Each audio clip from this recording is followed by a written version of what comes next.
ой, ის არ დაგვავიწყდეს, რომ გამოიწერს ჩვენი არხი. ეხლა თუ გამოიწერს, ეს იმას ნიშნავს, რომ ჩემს სიტყვას ფასი აქვს და კონსა სიტყვას არ აქვს ფასი. ანუ რაღაცა გულები ამოვიდა.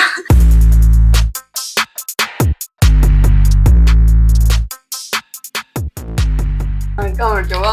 დღეს გამახილავთ მაიკ ვენდერის Peacocks. დაწერეთ რომელი ფილმის განხილვის მოსმენას ისურვებდით და უეცდებით, რომ გამიხილოთ. პირველ რიგში მადლობა იმ ადამიანს, ვინც ეს დაწერა.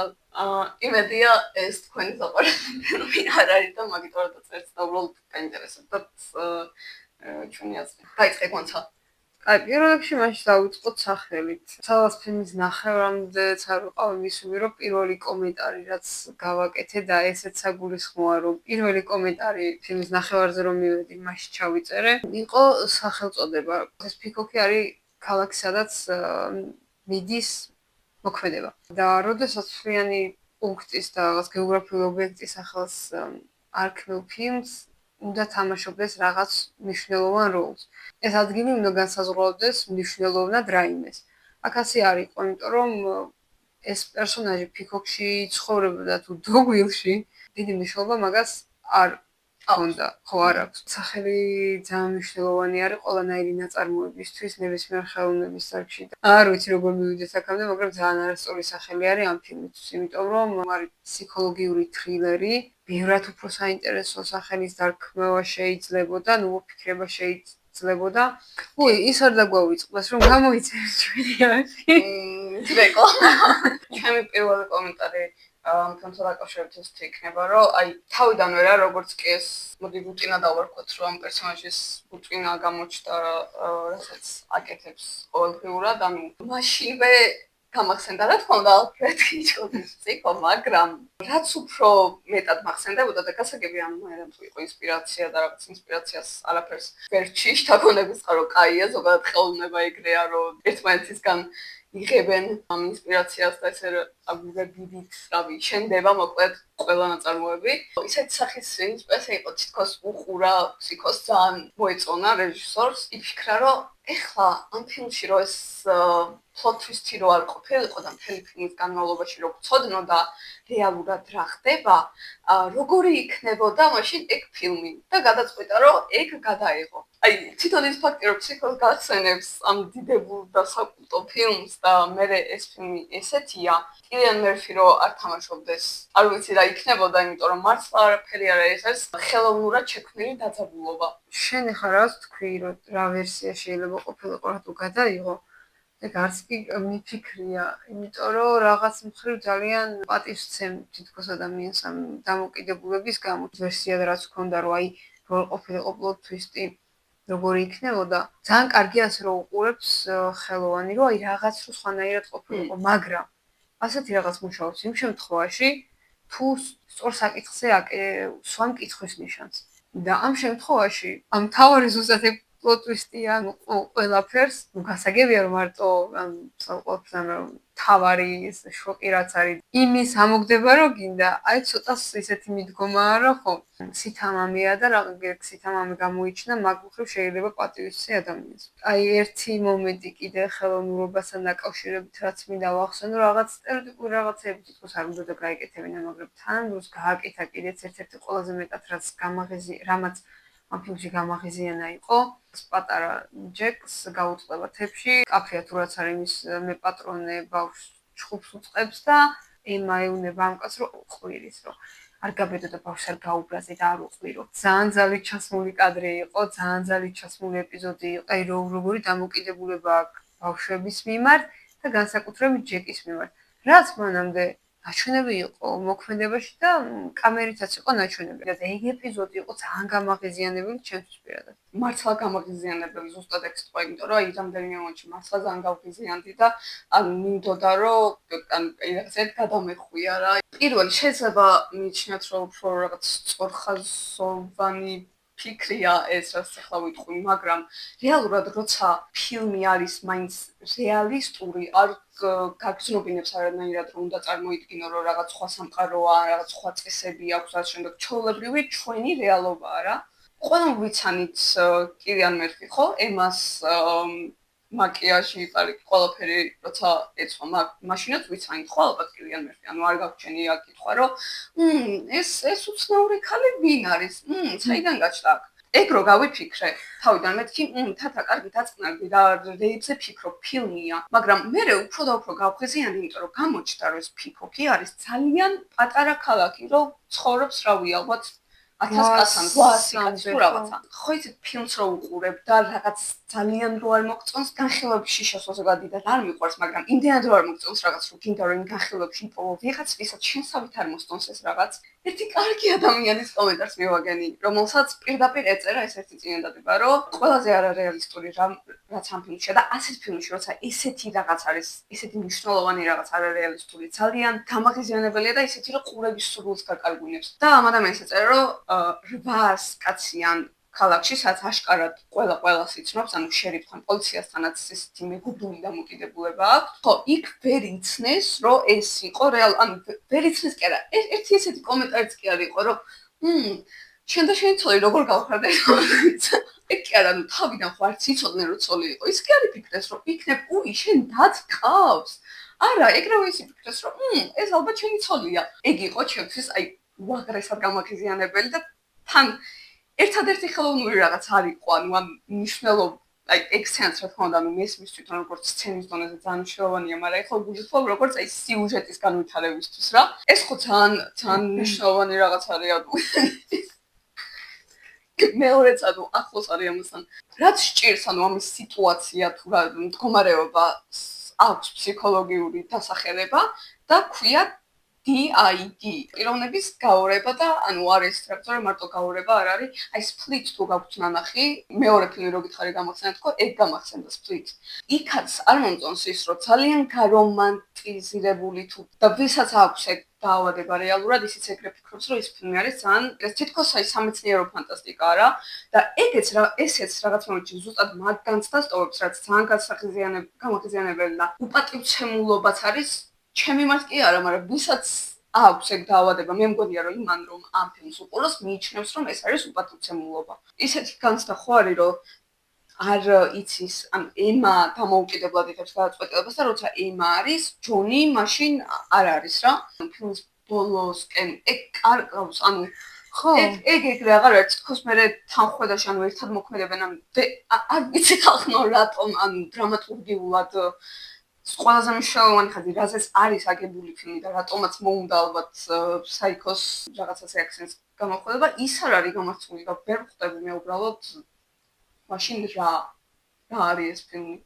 ბოლოსკენ და ბოლოს სცენაზე, განსაკუთრებით ბოლოს სცენაზე აუცილებლად ცალკე უნდა ვისაუბროთ და ანუ როგორ ირება რაღაცები და რამხელა კითხვის და რამდენი კითხვის ნიშანი ჩნდება. სიუჟეტურად ვიტყვი და დრამატურგიულად, რომ არის ესეთი ფილმები, რომელიც დრამატურგიულად არ არის რაღაც განსაკუთრებული, არ არის რაღაც ნოვაციაზე და სიახლეზეც არ მაქვს საუბარი, თითქოს რომ გინახავ. მაგრამ რაღაც სხვა ხიბლი აქვს რა, რაღაცით ცდილობს რეჟისორი რომ მოგხიბლოს. თუნდაც ყველაზე მარტივი რო ავიღოთ, რაღაც ვიზუალური ხელოვნება. თუნდაც მარტო კამერით.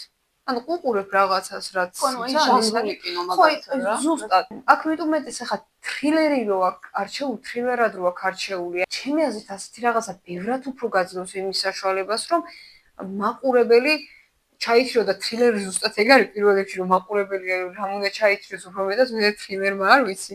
ესეც არ ხდება. ნუს რეჟისორის არის ხა პირველ რიგში, მაგრამ მოდი მე აუცილებლად მინდა ვახსენო უბრალოდ პერსონაჟები ზოგადად. ამ პერსონაჟების რაოდენობა იძლევა იმის საშუალებას, რომ ერთი მაინც თავარი პერსონაჟი მაინც იყოს სამგანზომელებიანი პიროვნება. ხო, აი ზუსტად. ეგრე მაქვს ჩაწერილა კითხვის ნიშანივით, რომ იქნებ ბოლოს მაინც აიხსნას, აი რამდენად საინტერესო პერსონაჟები იყვნენ. აი ბოლო წამამდე ველოდებოდი და არანაირად საინტერესო პერსონაჟი არ იყო არც ერთი. თუ კი რომელიმეს რაღაც პრობლემა გააჩნდა ის სიუჟეტზე, აქაც კარგად ჩანს, რომ იყო აქაც რაღაც სტერეოტიპული. თუნდაც იგივე მეგი ხო? ქალი, რომელსაც უწევს რაღაც თუნდაც ხეული გაყიდოს იმის გამო, რომ თავის შვილს საჭმელი აჭამოს, რაც არის ძალიან სერიოზული პრობლემა რეალობაში. მაგრამ აი ისია გაკეთებული, რომ არის მოწოდებული აბსოლუტურად ხელოვნურად, რაც თქვით, პერსონაჟი, რომელსაც აქვს ასეთი ფსიქოლოგიური პრობლემა, კაი დაუშვათ იყოს გარომანტიზებული, ხო, აქ გარომანტიზებული. კაი, იყოს, ოღონ იყოს საინტერესო. აი სპლიტში საინტერესოდ მაინც არის ეგ. კი, და მან ახლა სპლიტში კიდე იგივე ტექნიკური რაღაცეებითაც რაღაც შევსებული აქვს რაღაცები, რაც ანუ მინუსები რაც აქვს, მეტნაკლებად ავსებს რაღაცებს. დაუშვათ კი არა, არის გარომანტიზებული, ხო? რომანტიზებული ესე ვთქვი. არის რომანტიზებული. ასეთი ფსიქოლოგიური და ზოგადად ნებისმიერ პრობლემა ფიზიკური იქნება თუ ფსიქოლოგიური ადამიანის მიმართ თანაგრძნობა ხო გიჩნდება ადამიანს. აქ უბრალოდ მე თანაგრძნობა გამიჩინარა, უბრალოდ გამახსენდა ის ადამიანები, ზოგადად ეს მოვლენა, ეს ფსიქოლოგიური პრობლემა გამახსენდა, იმიტომ რომ ნაჩვენებია და მაგიტო გამახსენდა და არა იმიტომ რომ სადღაც წავედი და თანამოგრძნე იმ ადამიანებს, ან იმ პერსონაჟებს თუნდაც საიქოდან, მაგრამ არც ერთი წამით არ თანამოგრძნობდი ამ პერსონაჟს, იმიტომ რომ ბოროტი ვარ, შეიძლება ვარ ამის გამო, მაგრამ აბსოლუტურად ზოგადად რო ვთქვათ, აი რეალურ ცხოვრებაში არის ადამიანი, რომელიც ზედისგან არის ასეთი ძალადობის მსხვერპლი, დეტალები რაღაც ისე არ არის ნაჩვენები და ეგ მომეწონა. ეგ უნდა მეთქვა, რომ კარგია, ძალიან კარგი იყო. ნუ ერთ მომენტში ამოსვა ამ წყალშიო დედა მახრჩობდა თუ მაყვინთავდა, ხო? ეგ ეპიზოდი, ანუ კი ბატონო თქვა სიტყვებით, რატომაც არა, ხო, აი რატომაც არა, მაგრამ თვითონ ეპიზოდიც ისეთი იყო და ისე დროს იმაში არც არაფერი მოყვება მე მაგას რომ ვამბობ. ეგ ეპიზოდიც ცდილობდა მე მგონი თანაგრძნობის გამოწვევას ზუსტად ანუ იქ ცდილობდა მელოდრამატული ის ყოფილიყო აი ხო შემოტანილი ხო რა ასე დედა ჩემი ამ წყალში მაყვინთავებდა და არაფერი არ მოყვება კიდე მაგ ეპიზოდს მაინც ასეა დატოვებული უბრალოდ ათქმევია და რაღაც ანუ ზოგადად კი ბატონო რატო არა ანუ მართლა ისე კი არა ვარ თუ სიტყვებს ვგზავნებ კინოში ასურელია მაგრამ მაგალითად თვითონ მეგირო ამბობს ეგრე პირდაპირაც არა იმას უყვება რა დამართა ჯონის დედამ და ეგ მომენტი ანუ კაი იყო იმიტომ რომ რაღაცები მართლა ახსნა რა იმიტომ რომ იქამდე კი დასაწყისიც გაჩვენებს რეალურად რომ ის ქალი რაღაც ძალიან ავადმყოფი იყო აშკარად მაგრამ აი ეგ მომენტი განსაკუთრებით ხსნის კიდე რაღაცას რა აი ეგ კაი იყო ის წყალში ყვინთავება მაშინ ზუსტადაც რომ აღარ იყო საჭირო საერთოდ რა. კი, ან ცოტა მაგას რომ თუ ახსენებ და განარამის დააშავებ და უბრალოდ რაღა ნახსენა, რაღაცა მანახე და ეს შერიფია ესე თანანებით იღიმება. What the fuck? ან მოეწოჩი რომ ემა მოეწონებოდა დედა ჩემს. ხო, ანუ ლექსაში გაყვინთავებდა. ანუ რაღაცა გულები ამოვიდა. პერსონაჟებზე კიდე მაგას ვამბობ, რომ აი თუნდაც მაგ ეპიზოდშიც რა მოხდა საერთოდ? პერსონაჟები იყო, აი, უკიდეგანოდ მშრალი, უკიდეგანოდ ზედაპირული, აი, უკიდეგანოდ სტერეოტიპული. თუნდაც სუზან სარანდონის პერსონაჟი ხო, ქალი რომელიც სხვა ქალებზე ზრუნავს, მერე ის მომენტი რო მოდის რომ აი მე და ჩემ ქმარშვილი არ გვყავს, მაგრამ აი ჩვენ ბავშვთა სახლი გვაქვს და ისინი არიან ჩვენ ძალიან პათეტიკური იქნებოდა სუზან სარანდონი არის უბრალოდ გენიალური მსახიობი და რაღაცებში გადაარჩინა ძალიან. მაგის პერსონაჟი ძალიან ისე იყო და ზოგადად მსახიობმა ძალიან ბევრი გადაარჩინა ელიოტ კოლიჯი. პერსონაჟები არ ვიცი, ერთი მაინც ხო შეიძლება და ყოფილიყო რაღაც საინტერესო. აი მთავარი პერსონაჟი ხო უნდა იყოს საინტერესო, აი არ იყო. და ძალიან ხაზოვანი და ერთგანზომილებიანი. ორიანიც არა ერთი. სუსტი მხარე არ არის ფილმისთვის, როდესაც მაყურებელი წინასწარ კითხულობს მოვლენების განვითარებას. საერთოდ არ არის ეს ფილმისთვის სუსტი მხარე. ყველაფრის წაკითხვა წინასწარ. აი ეგ უკვე სუსტი მხარეა. და მთავარია როგორ გააკეთებ, ხა პერსონაჟები რო საინტერესო ყოფილიყვნენ და ის აფსუსები და საშინელებები რაც ჩამოთვალეთ ეგენი რო არ ყოფილიყო და მაინც რო აგვეკითხა რა ყველაფერი თუნდაც გადაარჩენდა ეგ ფილმს, მაგრამ მარტო მსახიობებმა ვერ გადაარჩინეს. ხო ეგ ზოგადად ძალიან ეგრე გადაწყვეტენ ხოლმე რომ მსახიობ ყველაფერი მაგათ კისერზე რომ უნდა გადავიდეს და ეგრე არ ხდება მაგათაც ბრუტალი. ან ველოდე რომ რაღაც მომხდარიყო პლოტვისტზე და იმაზე არა მოულოდნელობაზე საერთოდ არ მაქვს საუბარი. არ არის ფილმი ვალდებული რომ ეგეთი რაღაც იყოს. არ მაგრამ თან თითქოს გამზადებს ეს ფილმი მაგისთვის, ანუ გამზადებს და მერე იმედს გიცხოვებს, რომ რაღაც ისეთი უნდა მოხდეს. ხო, იმიტომ რომ შეიძლება ეგ, იმიტომ რომ ჩვენ ძალიან გვინდოდა რომ რამე მომხდარიყო და ამიტომ ჩვენ თვითონ გავიჩინეთ იმედი, ეგეც მაყურებელზეა დამოკიდებული ისმის, რასაც შენ ამბობ, რომ შეიძლება მართლა ეგრე აკეთებს, მაგრამ ანუ მშრალი და ეგეც ძალიან ზედაპირული იყო რა. ტექნიკურ მხარესთან დაკავშირებით ვიტყვი მაშინ, რომ ერთადერთი რასაც გამოვყოფდი, არის ფერები, ოღონდ როგორც production design-ის სფეროები არა, color grading, მონტაჟის დროს გაკეთებული. ერთი მხარე რაც ვთქვით, რომ ხელოვნურად თქმის დაძაბულობას და უნდა რომ შექმნას დაძაბულობა და სინამდვილეში გაღიზიანებას უფრო იწვევს და ეს რაღაც უცნაურ შეგრძნებას რო გინდა რომ მალე მორჩეს და მე მგონი მე ყველაზე მეტად ამ ფილმში იმან შემაწუხა რომ რაღაცნაირად რაღაც დოზით გაუაზრებლად შეურაცხყოფელი იყო იმ ადამიანების მიმართ, იმიტომ რომ როცა რაღაც საკითხს, მნიშვნელოვან საკითხს ეგზოტიკურად აღიქვამ და ფსიქოლოგიურ სამყაროში ეს კონკრეტული დაავადება მართლა ახალია და ზოგი არც აღიარებს და ზოგი მიიჩნევს, რომ ეს ადამიანები ამას ფეიქებენ და რაღაცა იტყუებიან და ასე შემდეგ. ანუ როცა ესეთი საკითხის წინაშე დგანან ეს ადამიანები და ტანჯულები. როცა მე ამას ეგზოტიკურად უყურებ და ასე გადმოსცემ, ანუ იყენებ რაღაც თრილერის შესაქმნელად თუნდაც. მე მგონი თვითონ ჟანრშიც არის პრობლემა, რომ ამას იყენებ როგორც თრილერი. იმათ მაგივრად ვიგრძენი თავი შეურაცხყოფილად და ცოტა უხერხულადაც რა. სხვა რაღაცას ელაპარაკი, ხო, ფერებზე ელაპარაკი, რომ მეორე ხაზი რაც ნორმალურად ქმნის ცოტა განწყობას და რაც უფრო მისაღებია, არის ფერები, რაღაც მოჟამული და ჩამკვდარი და ხო რა, ეგეთი ფერები. ტექნიკურ ხარისხს არც ვაპირებდი. მაშინ მე გადავალ ბოლო ნაწილისკენ მიდოდა საუბარი, ხო? შენაც უკვე ახსენე, რომ ეს პერსონაჟები გაყოფილები არიან აბსოლუტურად და ვერ აღიქვამენ ერთმანეთს. მოკლედ, როდესაც ის მეგის უშვებს ფულს აძლევს, მაგ დროს გამიშდა კითხვა, რომ მოიცა ახლა ჯონმა სლიამას და ის გამოვიდა აქედან და იქნებ ასე მოხდა, მაგრამ ბოლოს უკვე როდესაც ჯდება ემა ფანჯარასთან ზუსტად ისე, როგორც მას მანამდე იმ რუტინაში სჩვევია, ხო? ეს ემა ხო რეალურად არის რაღაც გამოსახილი ჯონის დედის, ხო და უცებ მიხვდა ვითომ ეს პერსონაჟი, რომ რაც სულ რაღაცას ვაკეთებ, წესით ასე არისო. და უბრალოდ ეს რას თქვი, რაღაც თანამძრახველებივით გახდნენ, მაგრამ ბოლოს როგორც სრულდება, ის თითქოს არის ისე ემა.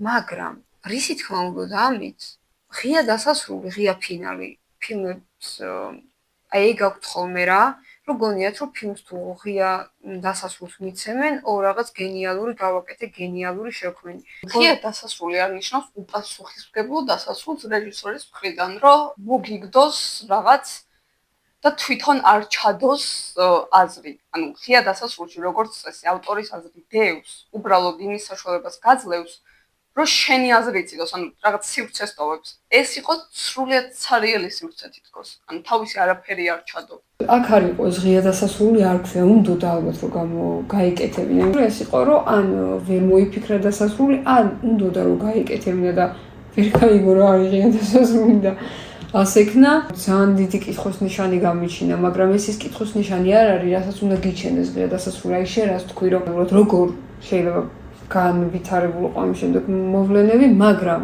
ეგ არჩევანი უნდა კონდეს მაყურებელს, რომ კი მე ვიღებ ამ შემოთავაზებას და ოკეი, ისე დამთავრდეს როგორც რეჟისორს და ან ისე რომ არა, ასე არ მინდა. ამ შემთხვევაში რა იყო? რომ ანუ არ ვიცი, მაგრამ რამდენიმე დადებით რაღაცასაც ვიტყვი. პირველი რასაც მინდა ყურადღება გავამახვილო, უკვე რაღაც მხრივ ვახსენეთ, რომ ის ინსპირაცია საიდანაც აიღო კლასიკა ფილმიდან და მართლა საკულტო ფილმიდან, მარტო ჟანრის, არა ზოგადად კინოს ისტორიის და კინემატოგრაფის. საინტერესო რაღაცაზე გააკეთა აქცენტი, ოღონდ როგორ გააკეთა, ეგ იყო პრობლემა და ნუ მაგაზე უკვე ვილაპარაკეთ საკმარისად, მაგრამ ის რომ მას დაინტერესა ფსიქოში რა ურთიერთობა ჰქონდა თავარ პერსონაჟს და დედას, რომელიც საერთოდ არ ჩანს. ეს ურთიერთობა და დედის პერსონაჟი რომ დაინტერესა და მაგის განხილვა რომ უნდა და მაგ კუთხით რომ შეხედა ამ ამბავს, ეგ მართლა საინტერესო აქცენტი იყო. და რაღაც მომენტებში გამახსენდა შუაღამის კოვბოი. მაგ ფილმში მოკლედ რა ვთქვა, არის თავარი პერსონაჟი ასევე ტრაუმირებულია, სრულიად სხვა კუთხით, მაგრამ იმის აღნიშვნა მინდა რომ ეს ტრაუმა ჩანს არც სიტყვებით, არც ფლეშბექებით, თხრობითი ფლეშბექებით, რა უფრო სიზმრისეული, რაც უფრო გაგრძნობინებს რა მოხდა და რამდენად ტრაუმირებულია ეს პერსონაჟი, ვიდრე პირდაპირ გაჩვენებს ან პირდაპირ გეუბნება რა. ამიტომ ანუ ეგ მაგ ფილმის ერთ-ერთი საუკეთესო ნაწილია ჩემთვის პირადად. ამ ფილმშიც იყო მაგის ცდელობაც დასაწყისი თუნდაც რო აღნიშნოთ voice over-ით წყება. მე ადამიანი ხვდებით რომ ეს არის დედის ხმა. და ბევრი რამ უფრო ნათელი ხდება ამ პერსონაჟის შესახებ. და ასევე რიც იწყება თვითონ ის ფოტოსურათის განმეორებითად რო იღებს ჯეკს რო უღებს უკვე ამ მონაკვეთში, ანუ ვიზუალსაც ნორმალურად იყენებს აქ რა, როგორც აი კინოში უნდა იყენებდნენ წესით ვიზუალს, იმიტომ რომ გვანს სამას აღნიშნა რომ ტექნიკურ ნაწილს საერთოდ არ ვახსენებო ამ ფილმზე, იმიტომ რომ არ იყო ანუ როგორც ვიზუალური თხრობა, რაღაც მონტაჟით თხრობა, ეგეთი რაღაც საერთოდ არ იყო. ეგ ჩემთვის ერთადერთი მომენტი იყო, სადაც დავინახე კინემატოგრაფიული ხერხით თხრობის წარმართვის ცდელობა და სურვილი. და ეგ ძალიან კაი იყო და ხო, შუაღამის კაუბოი რაც ვახსენე, ის რომ რაღაცების გაგრძნობინებს ზუსტად რა გამოიარა ამ ადამიანმა დედის ხელში, ძალიან ზედმეტად არ ხსნის. კი, სცენა იყო რაც ჩემს ახსენე, მაგრამ მე მგონი ანუ უარესით შეიძლებოდა რომ ყოფილიყო რა, რომ უფრო ჩაციკლული ყოფილიყო და უფრო გასიტყვიერებული ეს თუნდაც ფლეშბექები ან რაღაც აი სხვაგვარი საშინელებად შეიძლება ყოფილიყო და არ იყო და ამიტომ ამასაც ვფიქრობ ასეთ ფილმში ესეთი დეტალებიც კი აღსანიშნია რა, ნეიტრალურიც რო იყოს და არადადებითი, იმიტომ რომ სამართლიანია რომ როცა ამდენი უარყოფით ამ ფილმზე რაღაც დადებითიც ალბათ უნდა თქვა. მაყურებელი ვისაც ეს ფილმი მოსწონს მე მესმის მათ, იმიტომ რომ ამბავი, ან თემატიკა აღებული ისეთი შეიძლება მოგეწონოს, დაგაინტერესოს და ბოლომდე გაყურებინოს ეს ფილმი. და კიდე ერთი პლუსი, ეს მართლა კარგი პლუსი არის ამ ფილმის, არის საათ ნახევრიანი დაახლოებით პატარა თვითონ ამბავი აბსოლუტურად მოახერხა, რომ ძალიან მოკლედ მოიყოლა. რაც დღევანდელ დღეს დასაფასებელია. ხანგრძლივი ფილმების მტერი არც ერთი არა ვარ და ძალიან ბევრი ხანგრძლივი ფილმი მიყვარს, მაგრამ ამ ხანგრძლივობას უნდა ქონდეს გამართლება. ჩემთვის აბსოლუტურად გასაგები არის ის მიდგომა, რომ რატო შეიძლება მოგეწონოს ეს ფილმი, მიუხედავად იმისა, რომ რაღაც კი არა, ბევრი უარყოფითი რამე თქვით. დამოკიდებულებას როცა ეხება საქმე, არის ძალიან სუბიექტური და მეც ასევე სუბიექტურად ეს ფილმი რომ რამდენიმე წლის წინ მენახა მომეწონებოდა. ისეთ რაღაცებზე ალბათ არ გავამახვილებდი ყურადღებას, რაც ახლა გავამახვილე. გააჩნია ამ ფილმის ყურება რის გამო გინდა. ამ ჩემი აზრით ამას აქვს მნიშვნელობა, როდესაც თავ ან კინოსურად. არის ფილმები, რომელმაც გამაწამა, მათ შორის ისეთები, რომლებიც განვიხილეთ.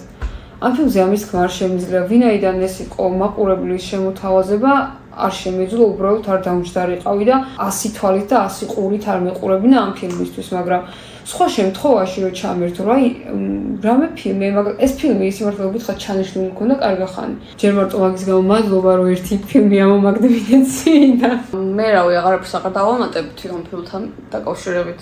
იმას გეტყვით, რომ კომენტარის ავტორმაც და დამჭერებმაც კომენტარებში დაგვეწერთ თუ ფილმი გაქვთ ნანახი, თუ მოგწონთ და სურვილი გაქვთ რომ გაგვიზიაროთ, რატომ მოგწონთ, თუ ჩვენს მსჯელობაში დისკუსიის შემოსვლა თუ გინდათ, ეგეც შეგიძლიათ დაგვეწეროთ და რაში გვეთანხმებით, რაში არ გვეთანხმებით. მადლობა კიდევ ერთხელ შემოთავაზებისთვის. ასევე დაწერეთ, რომელი ფილმის განხილვის მოსმენას ისურვებდით. არცაც თუ გამოიწერთ. არ იქნება ორი გოხა. ახლა რომ გამოუწერო, თქვენ სულ ამბობს ხოლმე. ეხლა თუ გამოიწერთ, ეს იმას ნიშნავს, რომ ჩემს სიტყვას ფასი აქვს და გვანს სიტყვას არ აქვს ფასი. ამიტომ გთხოვთ გამოიწეროთ ჩვენი. აი მოწინდა, ეს ხოლმე. მადლობა ყურადღებისთვის და ნახვამდის კარგ კვირას გისურვებთ. ბაი.